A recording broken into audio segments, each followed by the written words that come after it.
Party Radio. Hello all, and welcome to this brand new edition of 5-Round MMA. My name is Alex Ramirez, alongside me our esteemed co-host Guillermo Cita. Albert Cita, got a lot to talk about today. Talk about some spinning stuff. Bandera, bandera. Guillermo's new number one fan of Yair Rodriguez here. Talk about UFC Fight Night in Utah. Talk about all the welterweight division, who Tyron Woodley should face next. Talk about Cyborg coming back to the UFC, and why is Conor McGregor picking on a bunch of entertainers for? Smack talking. So let's start with round number one. Guillermo, if you can, please start the timer for me. Give me a second. I guess in this time we're waiting for the timer. How's Pokemon Go going?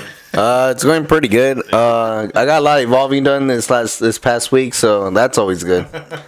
Not too good for me. Is that trespassing everybody's property? No, Okay, I'm Pokemon Go reminds you not to. Okay, good. So round number one, UFC Fight Night in Utah, Salt Lake City, headlined by Bruce Leroy or Bruce Leroy Caceres against Yair El Pantera Rodriguez, which was, I think, I want to give credit to the matchmaker, whoever decided to put this match together, because they say styles make fights, right? Yeah. And they knew these two guys, 145-pounders, loose and limber, like throwing kicks.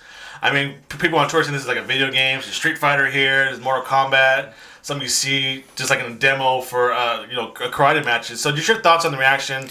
It was a split decision win for Rodriguez, Which I thought was bogus. I thought it was complete bogus. I thought Rodriguez won at least four of the rounds. Maybe one round 3, which he lost, and round 5 is debatable. But for sure, Rodriguez won 3 of the rounds. I also thought it was awesome that the co-main event and the main event pretty much saved this card. I mean, other than that, it was very lackluster, not a lot of highlights. And then you get to the co-main event and the main event, which were not very well-known names. Well, Dennis Bermudez. But Dennis Bermudez is not a star, I guess you could say. He's like a fight fan, right, Albert? Yeah. But Dennis Bermudez is going to bring it, right? And he brought it. And that co-main event was awesome, and it led right into that main event. I mean, it was a 5-round fight. Of two, everybody knows. It was a fight, but it didn't feel like a fight. That's how fun it was to watch. It was so fun to watch. It didn't feel like 20 minutes. Well, usually, when you watch a 5-round fight and it goes all the way to decision, you're like, man, this is dragging out. Man, that was a quick 25 minutes. So, obviously, Yair's fight style is very unique, where he's throwing a lot of spinning back kicks, front kicks, lunges. Like, obviously, he's like, was it a Johnny Cage and or actual Bruce Lee, or Chuck Norris, or Van Damme. Also caught my attention was that the post-fight show on Fox Sports was Kenny Florian and Michael Bisping. It's jealousy from Michael. Bisping, from Kenny Florian. They both said, "quote Where's the fundamentals at? You can only do so many spinning stuff before you get caught. Like, can this style even really make an impact in the division? It's fun to watch, but after a while, it becomes. What's funny if everybody saw behind Rodriguez's corner was Greg Jackson, and Greg Jackson's the master game planner. This was a fight perfect for a style matchup that Greg Jackson said, Rodriguez, show him who can really do the Bruce Leroy moves and stuff like that, and go out there because you can do some of that stuff because maybe Bruce Leroy can't counter that or something like that. But you have Greg Jackson in his camp. I mean, I'm sure depending on each fight, the game plan changes a little bit. Albert, that style could work, right? I mean, like, it does work. Necessary? I mean, not hate, but I mean, it's kind of like even on tour, some guys, this is just throwing more spin stuff. This is fun to watch, but kind of taking away that this guy doesn't have fundamentals. But I mean, even if you get someone like Conor McGregor, they do all. There's some fancy stuff in there. Max Holloway does it too. I think Stephen Thompson. Yeah, I just Wonder Boy, which is a perfect example of how to mix it good.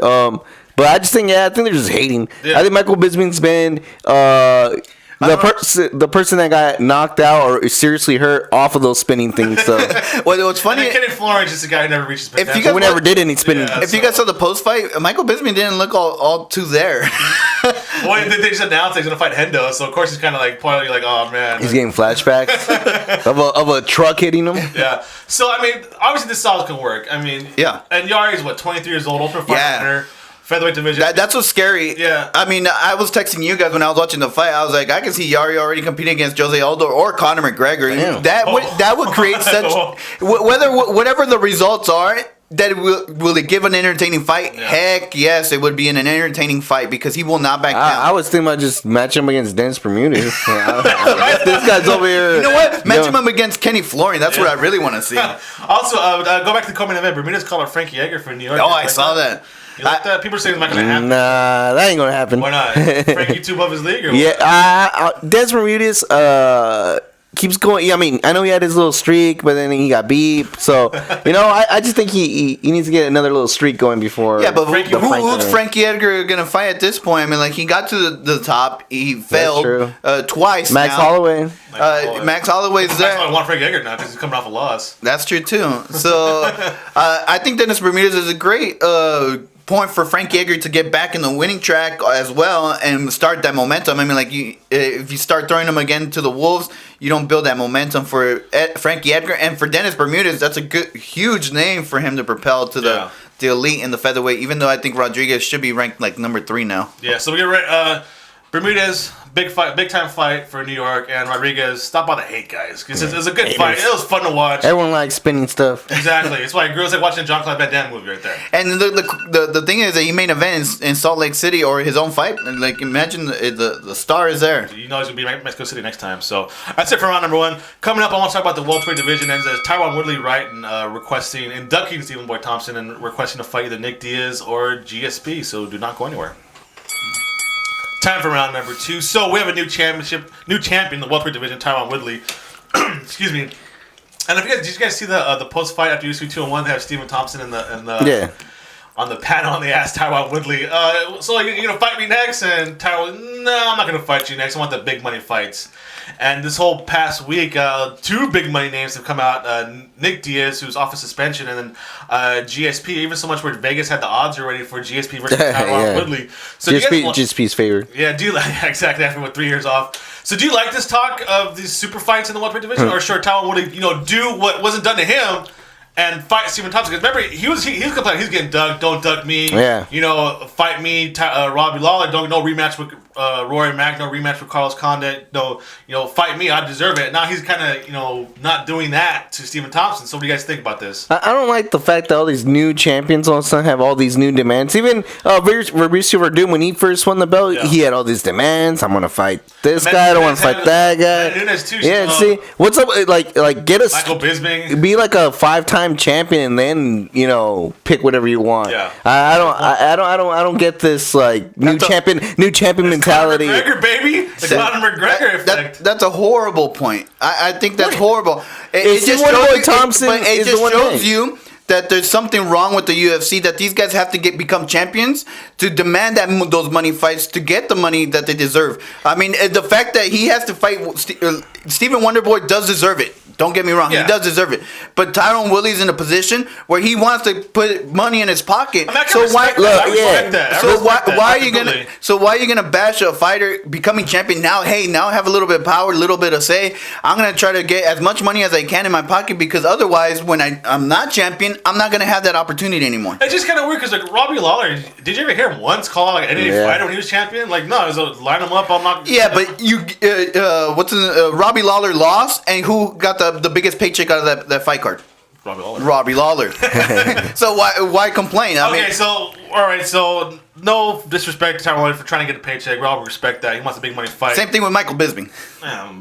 But okay, so GSP or Nick Diaz, if other two, who is most likely to get a title shot first, and who do you guys want to see get a title shot first? GSP. And most likely? For both. And the reason why is I think people are itching to see him back. I'm itching to see him back. I mean, Nick Diaz has been gone for a while, but it's been only a year, where GSP has been gone about 5 years. We want to see self-imposed though. Exactly, but we want to see if he still has that ability. He left on top of the game without losing the belt at all. Yeah. So I think that's why we want to see it. Nick Diaz fought for the title, lost for the title, so he was not, let's say, untouchable where GSP is. So that's why I want to see GSP. Yeah. Albert, who do you think and who do you want? Look, who should is GSP, because GSP never got beat for the belt, so he has every right to just jump in and fight for his title. But at the same time, what frustrates me about Nick Diaz, sure, it'll be an exciting fight no matter if you match him up against the champion or not. But the fact that he's coming off technically 3 losses, even though the Anderson Silva fight was a no contest. So so how do you just give him a title shot off the bat when he's regardless of how the fight went, he has 3 losses. And you his know, record, his last four three belts. The guy lost with only 3 got a title shot. Yeah. I don't know, man. It sounds like Machida syndrome. Machida syndrome, what?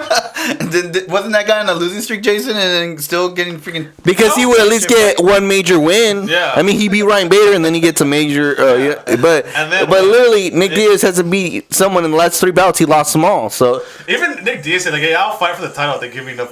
If they make me offer, I can't refuse it. He's not even on board to fight Tyron Woodley. So if anybody, it might be GSP. But then, I mean, does GSP want to come back for Tyron Woodley or just for the title shot? Nah, he's coming back for the money. For the money. Well, but then I even read too that maybe he wants it to go up to middleweight and fight Michael Bisping for the championship. Just because it's an easy win. Yeah. That's probably why. no respect for Michael Bisping, man. Dude, let's keep it real. He's gonna take down Michael Bisping. He's gonna keep him there. I can see it already. Well, Yeah. what's sad is Luke Rockhold. You know, he doesn't even get to avenge this, and I bet you he feels the same way. It's like, man, I wish I had that fight back. Yeah, well, I think he's doing some injuries right now too. Like, I saw him on Instagram. Yeah, his knee and some other stuff. But if you think about it, GSP fighting in middleweight would freaking destroy that weight class Well, in terms of, you know, the lineage, because you still have Jacare, you still have Luke Rockhold, but you put him in waiting in back of the line, and GSP just comes in and it's like, you guys have to wait, you guys have to battle each other, eliminate each other out to get a chance at the middleweight belt. Well, I think we're on agreement here that Wonderboy Thompson's in the back seat, right? Yeah. In the trunk. The trunk's locked, and that's in like Arizona heat. So, that's it for round number 2. Round number 3, I want to talk about Chris Cyborg coming back to the UFC and headlining a fight, but yet still she doesn't have a division to fight in the UFC, so it's kind of interesting. So do not go anywhere. Time for round number 3. So UFC announced that when they needed somebody to fill in a main event spot in Brazil, they usually tend to go to a Brazilian fighter. And with a lot of guys come off losses, Verdum and the other guys already booked, they went to Chris Cyborg, who is technically under contract with Zuffa, or not Zuffa anymore, but UFC, but fights for Invicta. They only pull her when they need her. I guess they need her now, so she's fighting in Brazil, but yet there is no official weight class for Cyborg to fight in the UFC, so it's either like a catch weight or 140 pounds, 145 pounds, whoever wants to come up and meet her. So how many more times is UFC going to do this before they, you know what, we'll have a 145 pounds women's division, featherweight women's division? It's only a matter of time. I mean, like, the thing is, I don't know if there's many names out there at 145 that can meet 145. What am I saying? 145. Yeah.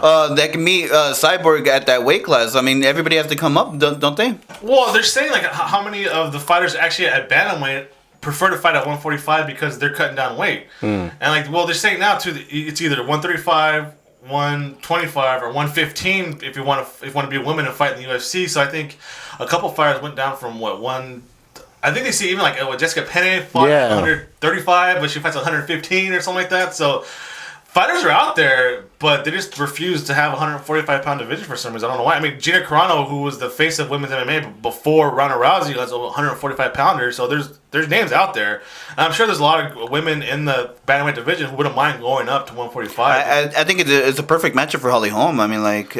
maybe she want to go 145 because she's 0-2 at 135. She's a former champion, but maybe the weight cut maybe get into her. Like, let me try something at 145 pounds. Well, I think a win over Cyborg propels her again back down to 135 and still be a title contender. But then that would just be a super fight, not 100. You know what I mean? That's what. No, I totally. Cyborg wants a 145-pound division. Yeah, she put up a picture on her social media of her how much she's gonna weigh, and then before she starts doing her training, she's at 172, I think. Ouch. So it is a pretty big weight cut for her. So it's gonna be 140-pound catchweight division. Yeah, it's Lena Landsberg on September 24th in Brazil. So it's not even 145 pounds, like. But it's still a pretty big cut for her. I guess. I think this is going to lead up as long as Chris Cyborg gets like 2 more impressive wins. Yeah. I'm pretty sure they're going to put the 145 division just to set up a super fight at 140 later down the road. Well, and Invicta has a 145-pound division. They could just, That's what I'm saying. They're just absorb it. Yeah. Well, I wonder with the now that Zuffa's not in charge, or the Fertitta brothers, maybe now Dana White doesn't have as much say in it. Maybe there's a personal vendetta that Dana White has against. Is she still repped by Tito Ortiz? Is that? I don't know. That's a good question. Maybe that's what it is. Maybe you drop your management, drop punishment. I know that Tito Ortiz stepped away at least for she can negotiate with UFC. So I mean, So I think maybe we can see possibly a 145-pound now that there's new management in town. I mean, especially with all the more events they're having, they're gonna need more weight divisions, right? I don't think they need more weight. Especially for there's only 3 for women. For women, yes, I agree, but for men, I mean, I think we're not gonna see any more weight. Yeah, I don't think we're gonna see any weight changes there. I don't know what's the stigma. 100 is it just to keep Cyborg out? Like, no, we want 145-pound women at all. Do you like find them attractive? Well, is that what it is? It's gonna be funny when we, a couple, like 20 years from now, when we see these shoot interviews of what was really going on backstage. It'll be interesting to see what kept the UFC from creating this 145 when they have a potential star and Chris Cyborg but that Chris can Cyborg, sell out pay-per-views. Chris Cyborg doesn't look good on posters though.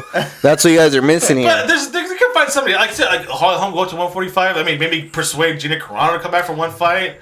I mean, or a catch weight with Ronda Rousey. I mean, like you're talking about like big money. I think you guys are forgetting how Gina Carano left the game. She left with a bloody mess. So by Cyborg. Yeah, so I don't know. I get. Because the Cyborg's out of it. I think that's what it is. She just doesn't look good in a poster. Yeah. let's keep it real.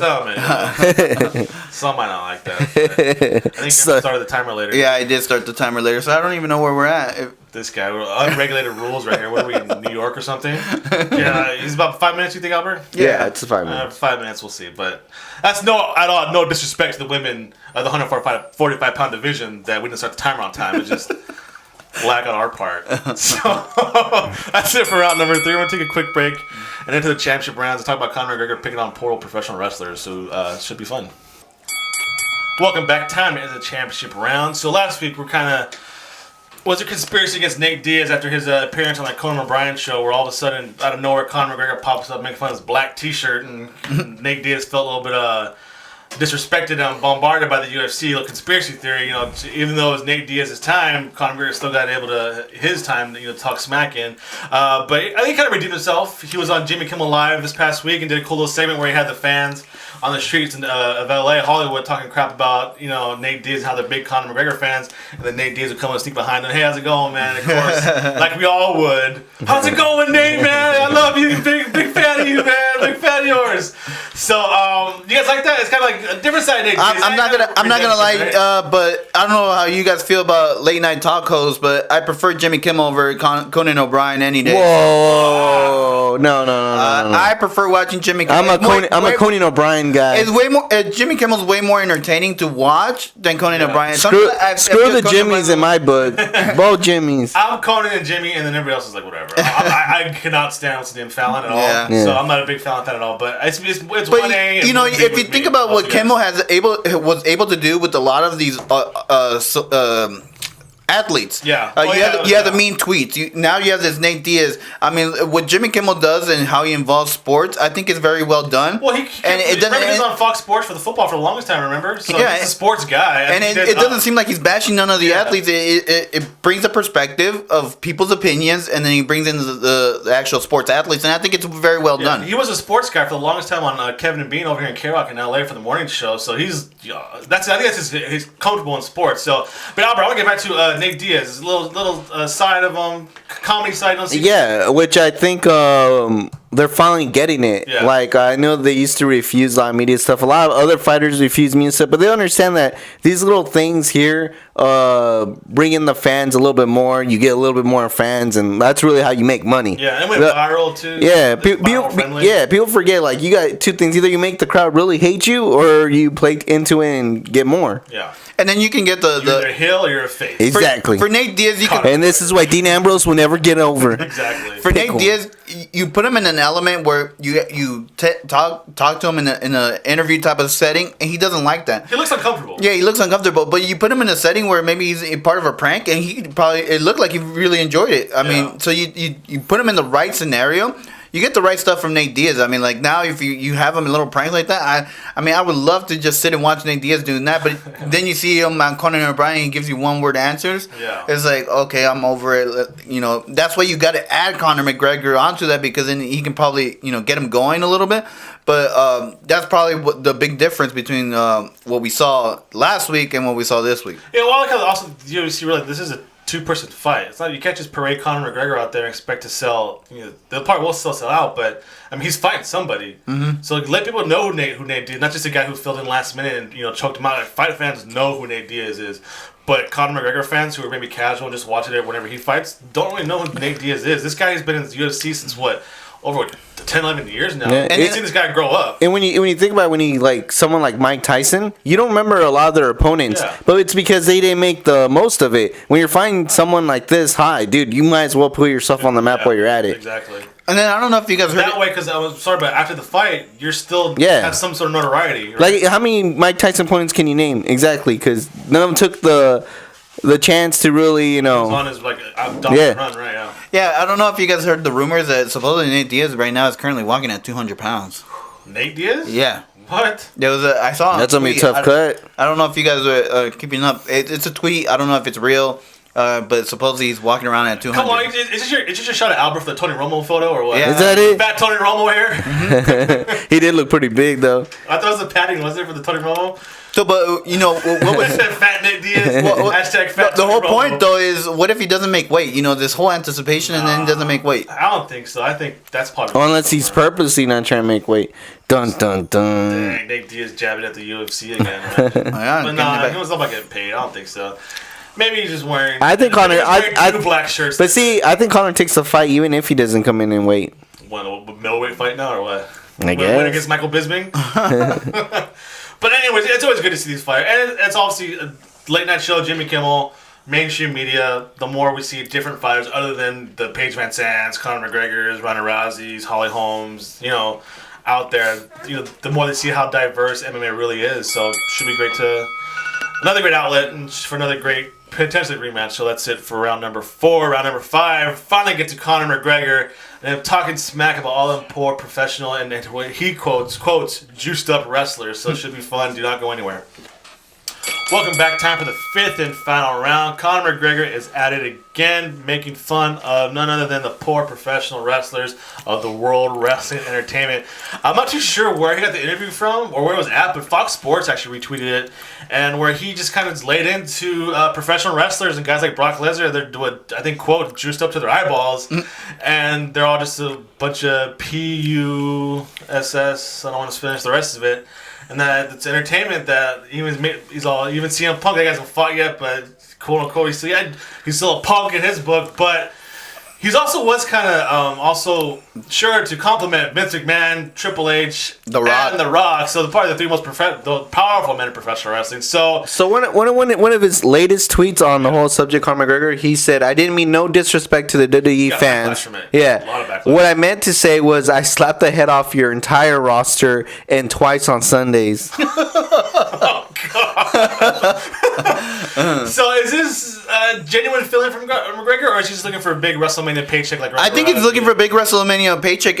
People forget that wrestling's entertainment, but some of these athletes or these wrestlers were former Olympians, athletes at certain their own individual sport. So I mean, like if you talk about Chad Gable from American Alpha, Come on. Kurt Angle. Yeah, there you go. Kurt Angle was an Olympic wrestler. Bobby Lashley's a professional fighter too. The thing is, I don't know if Conor's referring to as like a fight one-on-one, but I mean, when you're talking about wrestling, you gotta give its due. I mean, like some of the moves that they do are very athletic, taking bumps all the time. I mean, like it gets draining on your body. Well, So this is fun for us because if you guys watch the show or listen to it before, we're avid wrestling fans, so we try to incorporate wrestling as much as we can. So this is a little fun for us when Conor McGregor takes a jab at it. We kind of maybe see it for what it is. Yeah. We know when a guy's trying to get heat, right, Albert? Yeah, Is this like genuine heat, or is he just opinion or heat? I think it's because I like the way Kurt Angle tried to sneak himself into the match by already talking smack. He does have the whole MMA thing already because at one point he was training and who knows if he was going to compete, but then he decided not to compete. But the fact that he threw his name in the hat, that's pretty cool. Get Kurt Angle to come back, and it's legit that if he can go up against Conor McGregor. And the other thing is, it's bringing a very and Conor has no ground game. a lot of attention to WWE. I mean, No disqualification matches would it be. a lot of the superstars are getting into this Twitter feud, so it's bringing them to the spotlight. I mean, I know you guys are big Roman Reigns haters, but I mean, maybe Roman Reigns can be seen in a different light, defending Nah. wrestling. Nah. That's as good as Ryback defending wrestling. I know. What's the Well, he's a 145, walked around 170, 190. That's enough weight for the Cruiserweight Classic. Right? Yeah, Cruiserweight Classic. Represent Ireland for Conor McGregor. But I see it as he just wants a big payday for WrestleMania. I mean, McMahon's never... Well, he probably saw... He sees the writing on the wall. Ronda Rousey was able to do it. I mean, like, all she did was a 5-minute little segment where she just tossed around Stephanie McMahon. Must have been easy payday. I'm sure they fly him out there. And he probably sees what Brock Lesnar gets. He already set himself to be with Triple H and Vince McMahon. So the authority with Conor he's already McGregor. with the authority. So, yeah, I mean, we'll see. WrestleMania 33 is, in March of next year. So, enough time. But you got to get the wheels turning now. Always thinking about WrestleMania. I think I also heard a rumor with Shaq and the Big Show. Well, the thing, too, you guys remember that Brock Lesnar scratched UFC's back by allowing Brock Lesnar to compete at UFC. Yeah. So maybe now this is a scratch in the back in return, where it's like, okay, let's set up Conor McGregor for WrestleMania, and let's just slowly start feeding you guys some heat that ultimately will result in Conor McGregor being at WrestleMania. All I'm going to say is I heard Sin Cara has a nasty left hook, so Conor McGregor better watch out. Yeah, because after Brock Lesnar was announced for UFC 200, there's a rumor that there were going to be some talent exchanges. I think Paige Van Sant was one of them. They wanted for SummerSlam. She actually declined because she actually wanted to fight instead. Rumor between Ronda Rousey returning to WrestleMania 33, correct. But Conor McGregor's name wasn't really on there. But I think now, like you said, especially how this Nate Diaz fight goes, what if he loses again pretty badly? Then we have Brock versus Conor. Brock and Conor versus Kurt Angle and the Chad Gable. Yeah, I think Conor's too smart. I mean, this guy is entertainer. That he knows his business and how to obtain money. He knows how to do that. Yeah, easiest way to get another paycheck is like, let me poke at these wrestling fans here. Where there's already, because when you saw Brock Lesnar fought, there was like a little battle between MMA fans and wrestling fans, right? And then after the PED allegations, it all went out the window for wrestling fans. But I think this should be fun. And people forget, Conor, this is not the first time he has an exchange with a WWE superstar. He had an exchange with Sheamus not too long ago. Oh, yeah, because they're both... Yeah, and at first they're talking crap, and then they kind of like hugged it out on Twitter. Beer. I'm sure Sheamus hugged it out, right? Sought McGregor for him. Well, everybody remembers Conor McGregor training with the Mountains, so... Oh, yeah, there you go. So the Mountain said he wasn't trying. Conor McGregor at WrestleMania 33. That's my early prediction. So, big payday, A-ring spot. That's it for this week's show. Make sure to follow us on Twitter and Instagram at FiveRoundMMA. That's FIVE. Like us on Facebook. Subscribe to us on iTunes, YouTube, and Podomatic. And please visit FiveRoundMMA.com. This podcast, along with other great MMA podcasts, can be seen and heard at FightBookMMA.com under the podcast page. That's FightBookMMA.com. A big thank you to all of our sponsors. First with Rock and Green eco-friendly cleaner products, the 5 Rounds clothing line, always keep us fresh, and then of course Redemption Martial Arts, the RMA Foundation. Redemption Martial Arts, rise up against bullying. Albert, what do you got? Just thanks everybody for listening. Listen to those leprechauns and ooh yeah, the cream of the crop. Bante.